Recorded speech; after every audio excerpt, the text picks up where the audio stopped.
There we go. Yes, right. We have waveform. Well, welcome back to. Do you want to say USP2? It's old habits die hard. I know. Old habit die. Yeah, I wish Die Hard would die.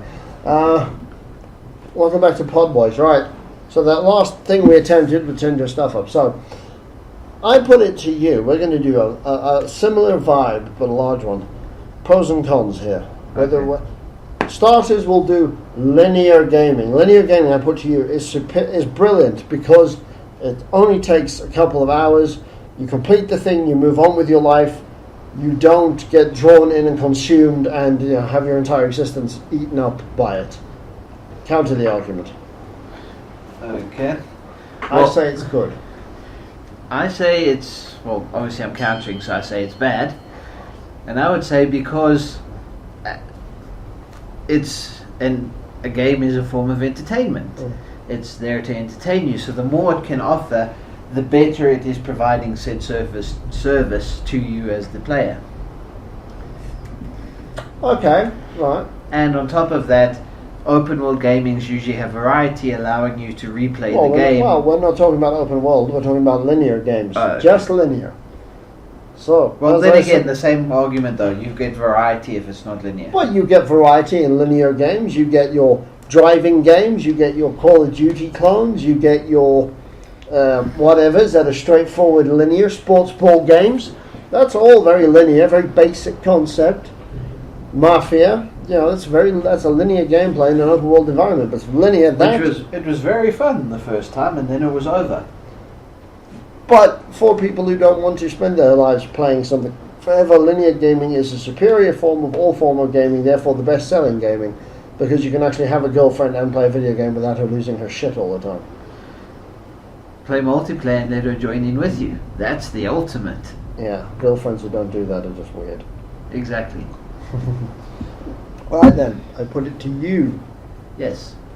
That strategy games, RTS games, are bad. Real-time strategy games are rubbish because they're completely time-consuming, completely idiotic. There's no real strategy involved. All you do is micromanage crap for hours and there's no realism to them.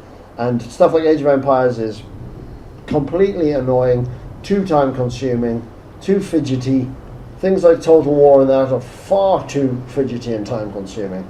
And even things like Dawn of War are just, it takes too long.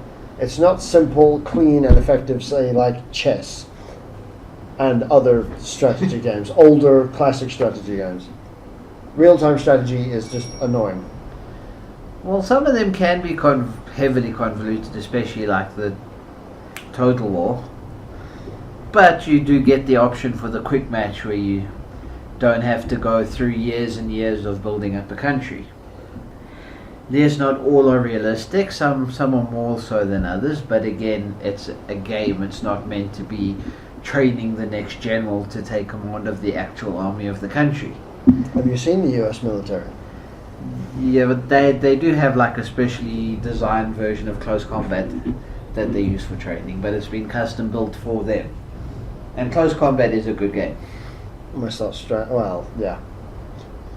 But strategy games are excessive and they're far too time consuming.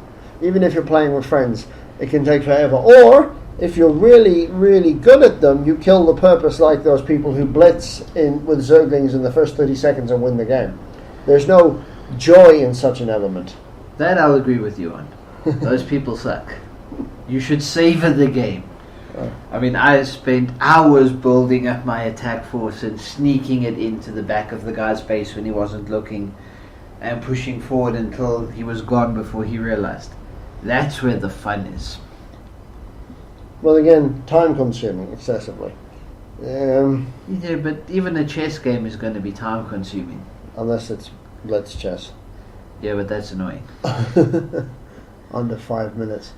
I don't like chess. I never have. I love chess until you put a clock next to me.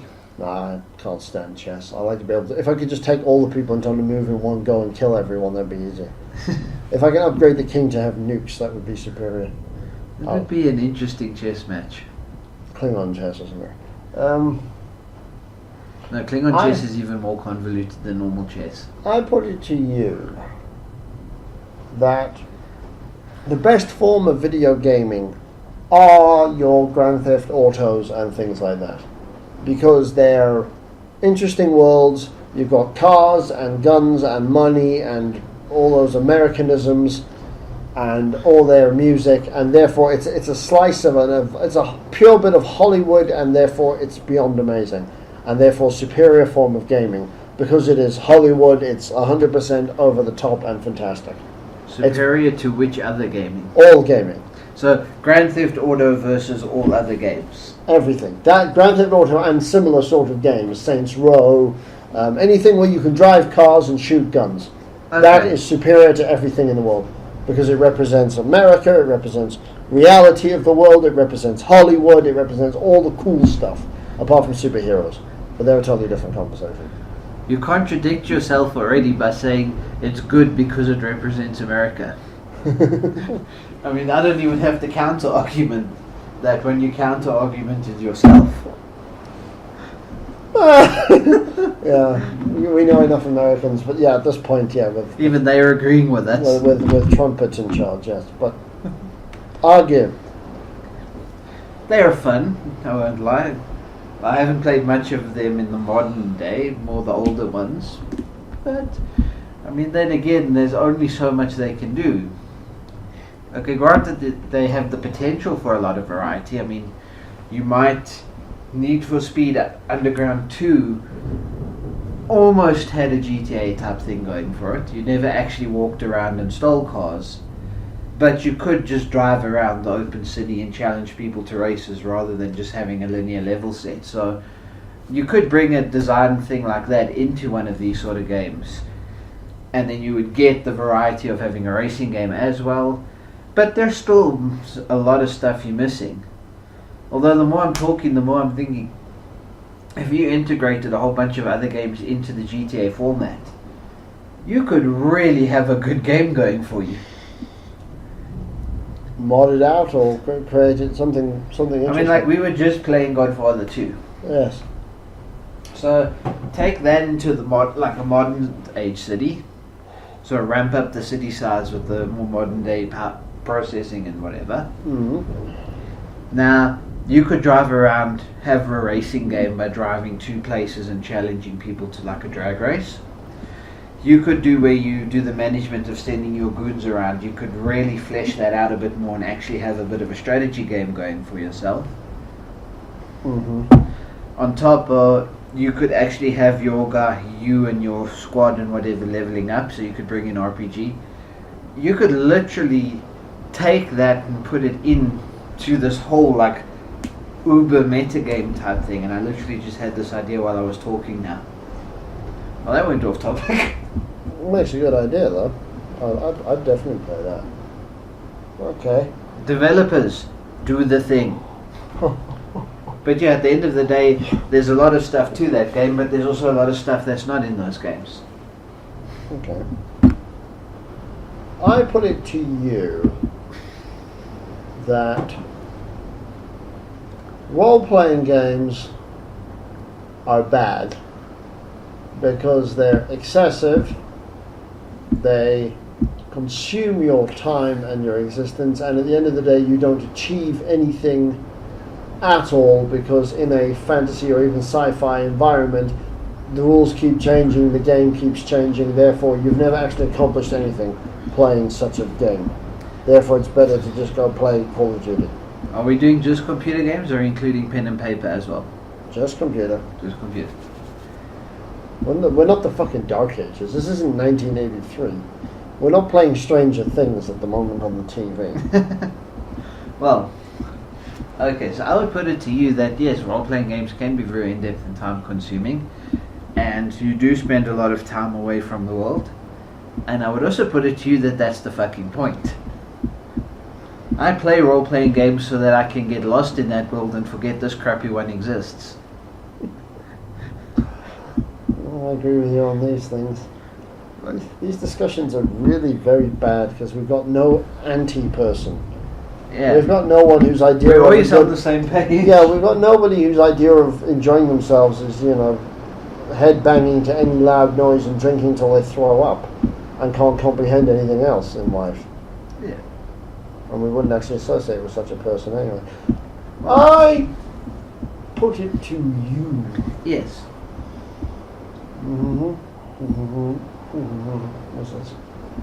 Where was I going? I can't recall. I put it to you that superhero games are the worst thing ever because they're just milking a franchise. They take a shit film and they turn it into a shit game. I would say you're probably right. No, okay, let me think. How can I defend this? You've got to defend it. Well, I'm just trying to think of some superhero games I've played. Spider-Man, Batman, anything on Raven's computer when he had one. Pretty much I've only ever done the Lego equivalent, so. Which were terrible in their own right. Fun, but absolutely shite. Hey, we had some great times with Lego Pirates of the Caribbean. We had 8 episodes of trying to figure things out, and we still haven't succeeded. But that was fun. It was terrible. Well, I had fun. Well, okay, I did have one of the Spider-Man games back in the day. And my computer could never play it. But, yeah, I mean, it was fun to get into the world of the comic book hero. And I mean, let's be honest, like you said, most of these games are coming from... They go comic book to movie, then movie to game. There's very few comic books that go straight to game. Yes. So the game is itself already being based on a very watered down, screwed up interpretation of the original source material anyway. And yeah, so it's like double watered down almost. You're supposed to be defending this. You've actually just said why it's bad. Fuck. Oh, there you go. Wookiee can't even actually argue with himself correctly. It's okay. It's not their fault because they had bad source material. Well, it makes sense.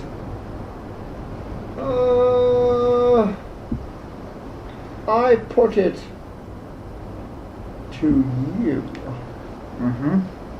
that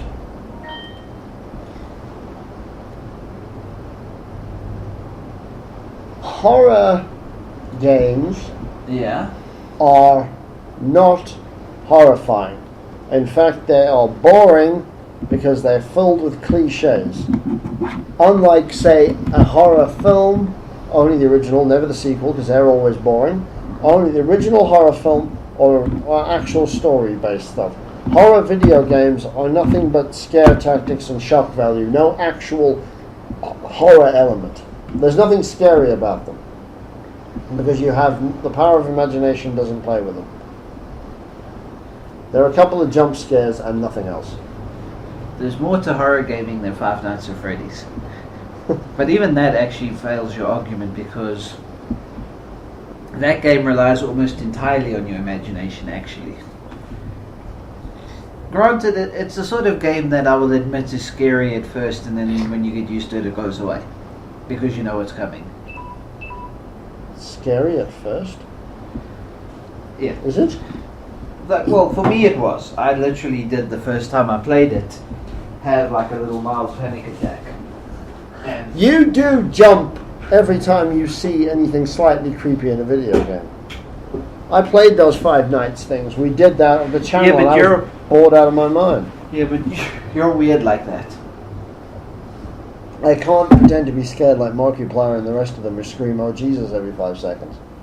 Yeah, but even if you take YouTubers who overreact to stuff, most of people have a level of genuine fear, and obviously they just overdo it for theatrical sake, but it's there. I mean, I remember watching Five Nights at Freddy's videos and actually like shivering, anticipating what was coming. You're such a pill. But that's the thing, it was, like I said, now I'm fine because I've seen so much of it, it's worn off. But the first 2 games, at first, it was like, and because also the same sort of tactics to the Weeping Angels, where the things, when you look at the camera, the thing's there, and then you flip to a different camera and you flip back and it's moved. Yeah. So it's it's sneaking up on you, as it were, and you're like you know the jump scare's coming, and you're like anticipating it, and then the sounds will come to you. And that's just the Five Nights at Freddy's, which I started off saying isn't the best example of a horror game. Because again, they do have the thing where they're a little bit scary and then it wears off. And mostly what I love about them now is actually the lore. But so going into the broader spectrum of horror gaming, we're really going to have to sit down and write a list of actual topics one of these days, and actually research topics, because it's hard sucking this out of our thumbs as we go along. Yeah. But okay, so we've sucked all the good stuff. So, what is your what is your epitome of horror gaming for most people? Would probably be Amnesia or Penumbra for the older people. Yeah, Amnesia and Penumbra are definitely the two that scared the shit out of everyone. But for me, the one that actually scared the hell out of me was when I was younger. It was actually the first Alien vs. Predator game, the 1998 one that came out. Okay. That scared the shit out of me. I did play it on, it was basic at first, but once you play on Director's Cut mode, there's no save points, no nothing. You have to clear a level in X amount of time. That scared the living shit out of me. The sheer fear, the adrenaline, and rushing down corridors, trying to shoot aliens, trying to dodge this, trying to dodge predators. Even if you're a bloody alien, you're trying to dodge 5 or 6 predators trying to blow your head off. That, to me, scared the living crap out of me. But as the Marine, that was the scariest. Because of the flashing lights, face huggers moving. Yeah, for me, AVP2, as the Marine, once you go into the nest. Oh, yeah. I shacked myself there. Because they just come at you from everywhere. Oh, yeah. Well, when you go back to the POC, I think it was, you have to work your way through the underground tunnel system. Yeah, and then you get on that lift, and as it's going up, they just swarm at you from everywhere. Oh, I spent weeks trying to get past that lift. That's the third episode. That's the third mission into the game. I thought you meant when you go in to fight the Queen or midway through. That's why at the beginning we have to go rescue the black chickie. Yes. Yeah, that was easy. I cleared that in one go. I'm talking further on when you have to go back to that whole area and redo that sort of area. That was after you've been captured and everything. Yeah. You even have a smart gun, but only that lasts for X amount of minutes, and then that eventually runs out. Mm-hmm. The new AVP was terrible. I had a fucking smart gun when I was on that lift, and fuck me, I died like a bitch. No, you didn't. You had a pulse rifle. No, I had a smart gun. There were no smart guns, not at that point in the game. You only got the smart gun for the next section, where you go through the tunnels, sealing off and opening doors to let the truck through. Trust me. Trust me. I did do that thing with the truck and the thing. But I remember being on a lift with a smart gun, and you push the button and the lift goes up, and then the aliens just start crawling down the shaft towards you, and there's like 100 of them.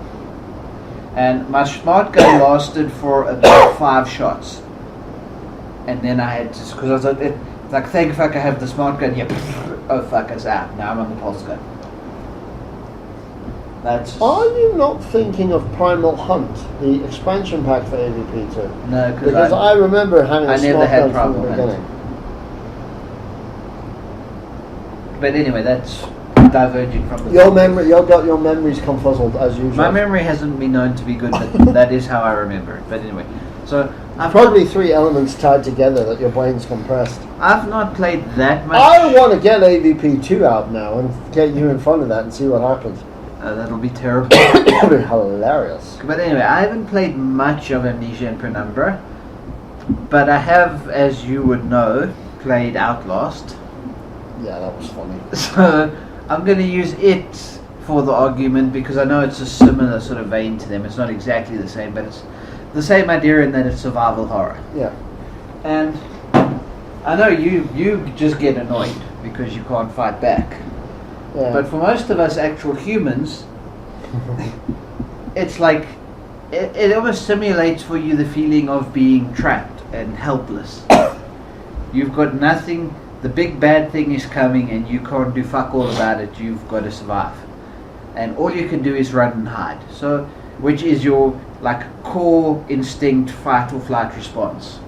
And I think that's what it plays in that. And some games do it very badly, especially in the age of YouTubing, where you know you're going to get advertising by making a horror game because everyone will play it and pretend to be scared to it. So a lot of really bad horror games have come out of the mix. But you've had Oh yes, we know about that. We've played some shit. But if you get one that's actually been very well done, where the jump scares are sparse, is very good. Because if it's just jump scare, jump scare, jump scare, jump scare, like with Five Nights at Freddy's, you get desensitized to it. It was, I think, it was Steven Spielberg, Jaws 1. They showed Jaws the first time, and when the shark comes out of the water, and the test audience lost their marbles, and people were screaming, blind panic is the shark. Then he added an extended bit where he put the diver under the water, and he finds the tooth in the ship, and then the corpse pops out, and he added that bit to the movie and then played it to the new audience, and they lost their shit at the part where the corpse pops out. But when the shark came out later, there was very little scare, because people had seen that scare halfway through the film, and that had put them on tenterhooks the entire way through the rest of the movie. They literally scared themselves stupid, waiting for something scary else to pop out again. And that's the key, is you've got to have your jump scares be very sparse, and you've got to have a lot of fake jump scares. You've got to build a lot of atmosphere. This is actually, even if you go into, this is why Japanese horror films tend to be better than American horror films, because they get the art of using sound. The Japanese, Asian horror films in general, very big on sound. It's like, I saw like this very interesting dissection, and I can't remember all the bits and pieces, but it's like, American horror films are too formulaic. It'll be like, monster noise happens, monster appears, person runs away from monster, and it repeats. Yes. But Japanese, and there's always like safety. There's a safety thing in American horror films. Whereas the Japanese horror films, the monster appears to you during the safe sounds. And other times the scary sounds will happen and nothing happens. So you're always on tenterhooks. And that's where a horror game needs good sound design. I mean, for me, one of the best horror games I ever saw was a HD remaster of Corpse Party, which, I mean, I've seen bits of the original, which was not bad, but there's this one version which is like a remake of the original, and it was amazing, and it looked like a RPG Maker game. Okay. Top-down flat 8-bit graphics, like a couple of the ones we've done. Like below Itch.io graphics. But it used the story elements very well, and it used the sound very well. That it always kind of had you on edge. And that to me is, like, I've seen a lot of horror games and I can't remember every single one's name. But the good ones are the ones that don't do too many jump scares, and that use sound very effectively. The graphics don't even matter so much.